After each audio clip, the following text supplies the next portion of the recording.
लंका का रावण मां जानकी को लेके गया, लेकिन शरीर से कभी स्पर्श नहीं किया। बोले पागल हो क्या, वो बड़ी पतिव्रता औरत है। जवाब दिया नहीं, आप मेरा साथ दे दो, आप मुर्गा बनकर के आवाज लगाना, मैं साधु के भेष में अंदर घुस जाऊंगा और छल करके बाहर आ जाऊंगा। चंद्रमा ने बहुत मना किया। इंद्र कहने लगा मित्रता निभा दो, मित्र हो आप मेरे। जब मित्रता की बात आई, चले चंद्रमा ने रात के 1 बजे आवाज लगाई मुर्गा बन के। अच्छा, गौतम ऋषि का नियम था, ये रोज सुबह ब्रह्म मुहूर्त में 4 बजे गंगा स्नान के लिए जाते थे। अब 1 बजे मुर्गा आवाज लगाए रो दरवाजे पर, तो विचार करो सवेरो है गो। वहां से भागे गौतम ऋषि, जाए कि मैया गंगा के पास पहुंचे तो मैया गंगा बोली, अरे गौतम तू क्या पागल है? बोले क्यों? न सो रहा है न सोने दे रहा है। अरे विश्राम कर जाके, तुझे पता भी है कितना टाइम हुआ? बोले मैया कितना हुआ? बोले देख ले। सुन गौतम, अरे बाबरे, अरे तू निकला और से और तेरे घर में छुप करके चोर आया, तू काहे घर छोड़ आया? चोर आया, तू काहे घर छोड़ आया?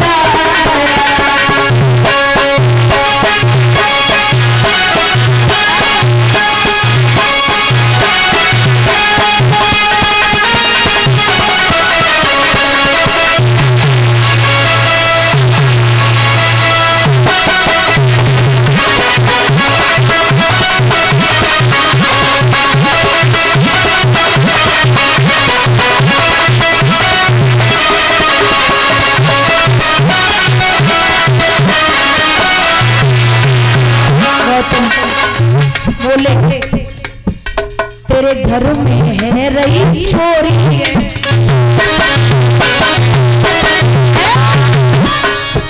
वो छोरी नहीं छिछोरी है।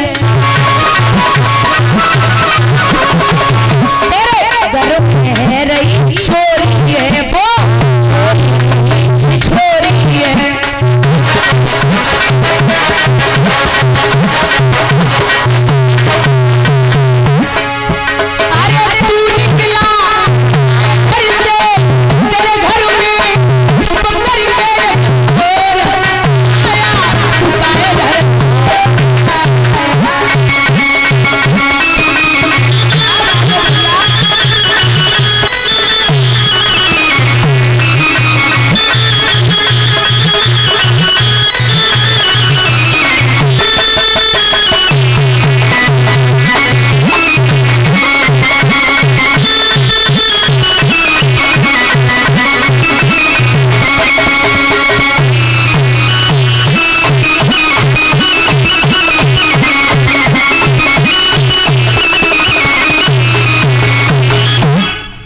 बोले कि गौतम तेरे घर में छल हो रहा है, लौट जा।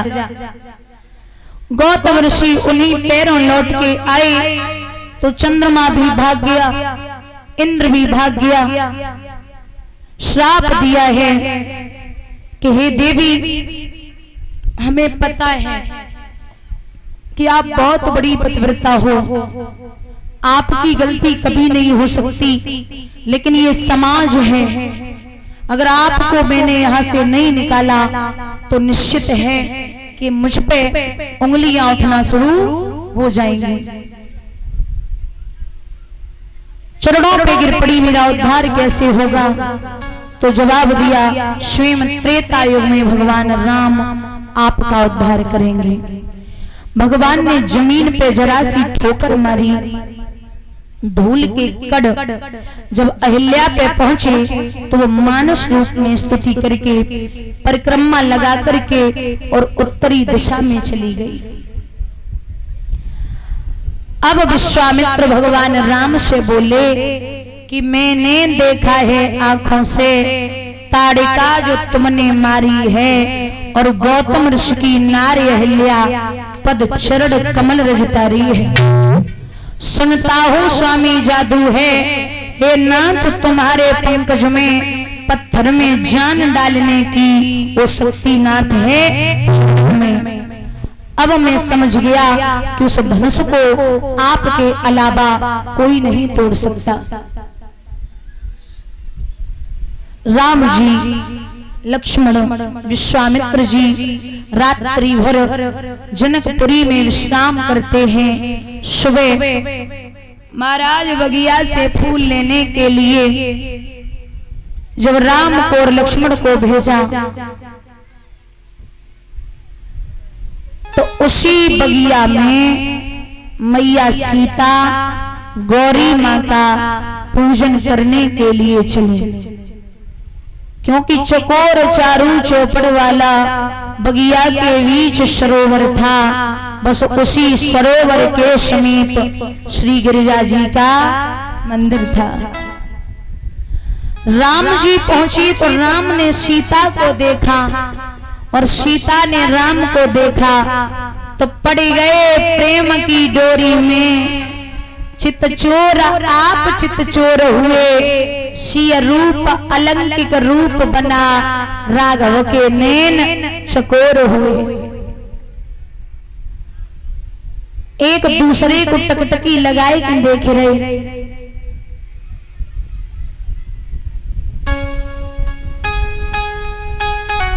तो लक्ष्मण बोले भैया क्या कर रहे हो?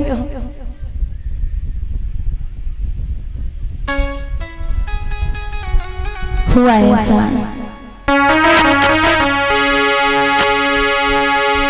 देख कर राम जी को जनक नंदिनी, देख कर राम जी को जनक नंदिनी, बाग में वो खड़ी की खड़ी रह गई, बाग में वो खड़ी खड़ी रह गई।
आज भैया लक्ष्मण बोले वीरन पराओ देश है, ढंग से खड़े रहो। अरे राम जी बोले लखन मैं इन्हें इसलिए देख रहा हूँ कि ये वही सीता है जिनके लिए इतना बड़ा स्वयंवर रचवाया गया।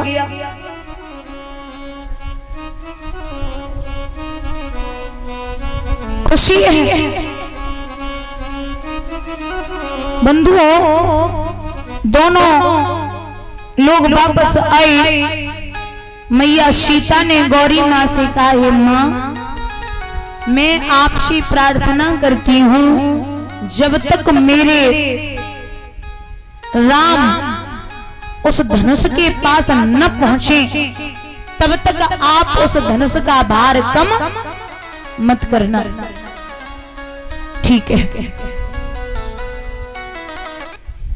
यहाँ राजा जनक ने यह ऐलान कर दिया कि जितने नरेश यहाँ पे आए हैं सब अपना अपना पौरुष धनुष पे अंजवाएं।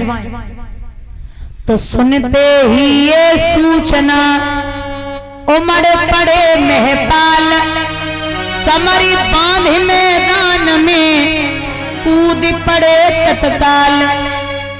राजा महाराजा गढ़ बाबा चौपाई में लिखते हैं कि भूप सहस दस,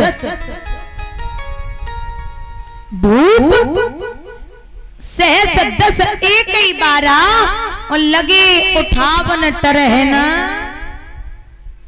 भूप माने राजा, भूप माने सहस माने हजार, भूप सहस दस।